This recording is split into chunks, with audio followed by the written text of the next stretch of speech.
Hello everyone. Today we are going to discuss about the sulfonylamide's tragedy and the IRV. First we are discussing about the sulfonylamide tragedy. First we are seeing the introduction.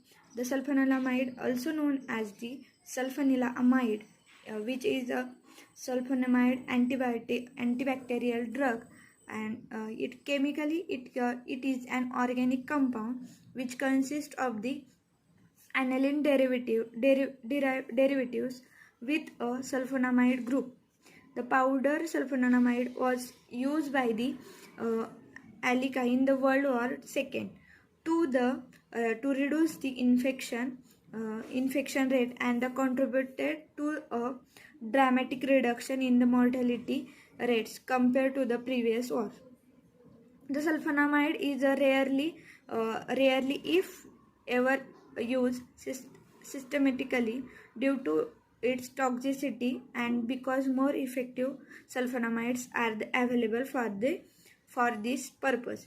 The term sulfonylamide is also sometimes used to describe a family of the molecules containing these functional groups. Example includes the furosemide, a loop diuretics.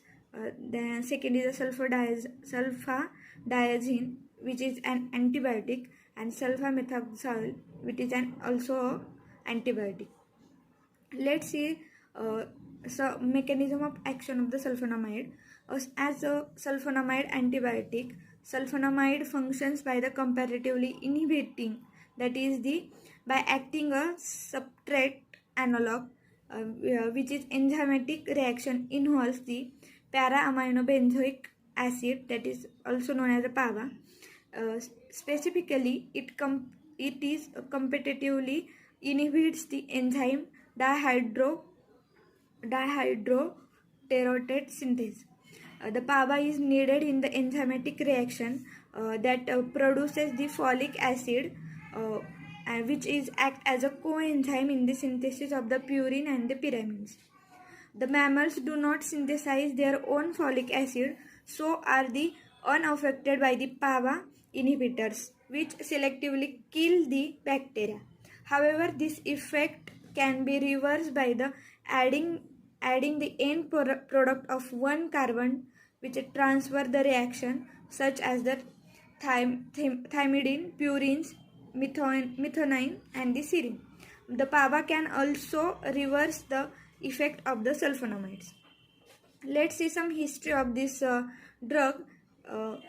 In the sulfonamide was first prepared in 1908 by the Australian chemist Paul Joseph Jacob Giacomo in 1879 to the 1961, as a part of his dissertation for a doctoral degree from the Technic Hochschule of the Vienna.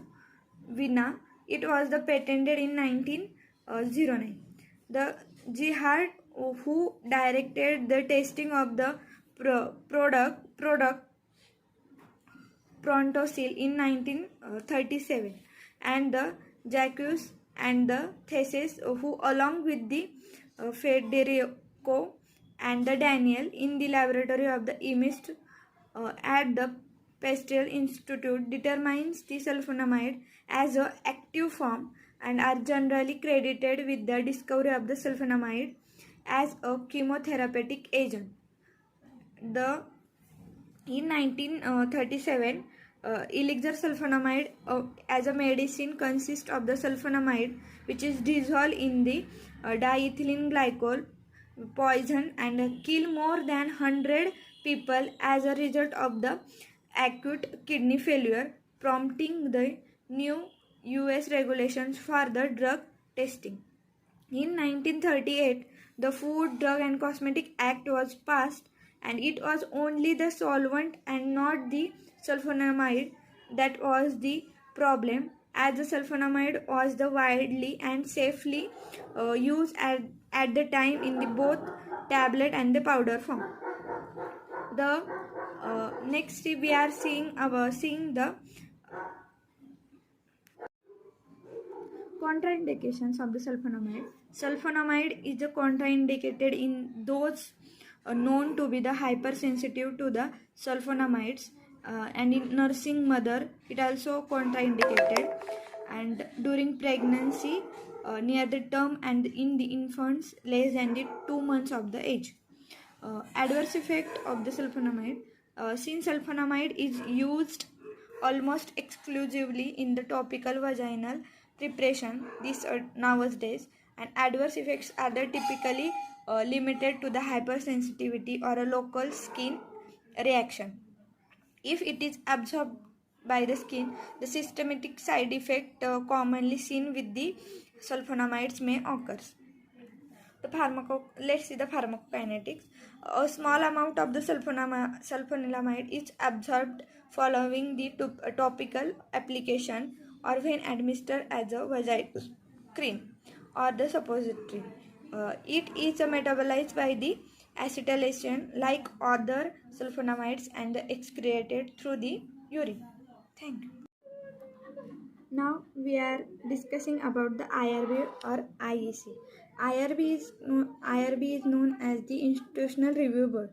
Under the FDA regulation, an IRB is a group that has been formally designated to review and monitor the biomedical research which is involving in the human subject. In accordance with the FDA regulation, an IRB has the authority to approve and require modification in or disapprove research.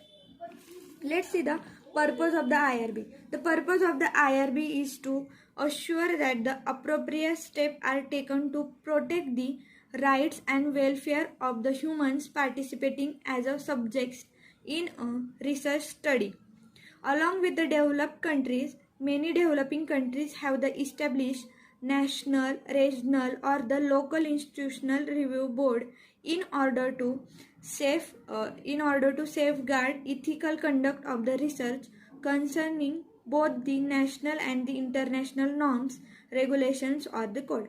The key goal of the IRB is to protect the human subjects from the physical or the psychological harm which they attempt to do by the reviewing the research protocols and the related materials.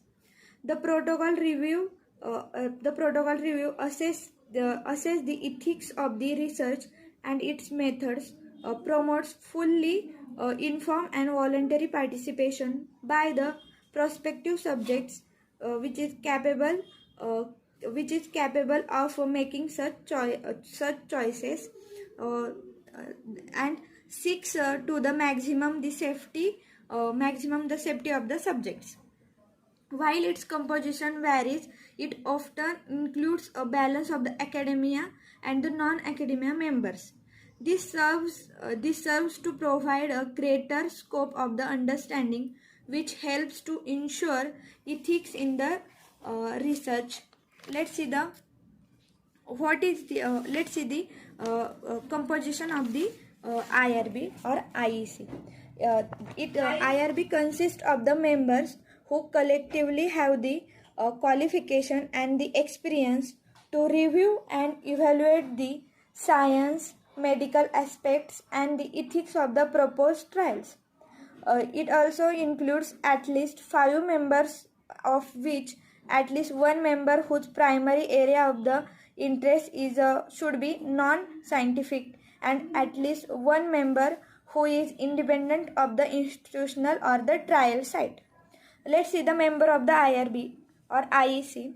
It consists the chairperson or one or two basic medical scientists, one or two clinicians from the various institutes, one legal expert or the retired judge, one social scientist, one philosopher or an ethicist, one layperson, member secretary.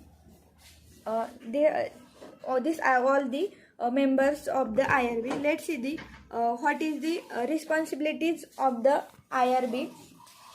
First, it safeguards the rights, safety, and the well-being of the all trial subjects. Second, it reviews a proposed clinical trial within a reasonable time and the document its view in the writing.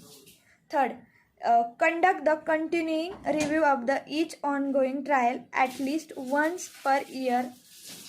Fourth one, it provides the advice to the researcher on all the aspects of the welfare and the safety of the research participants.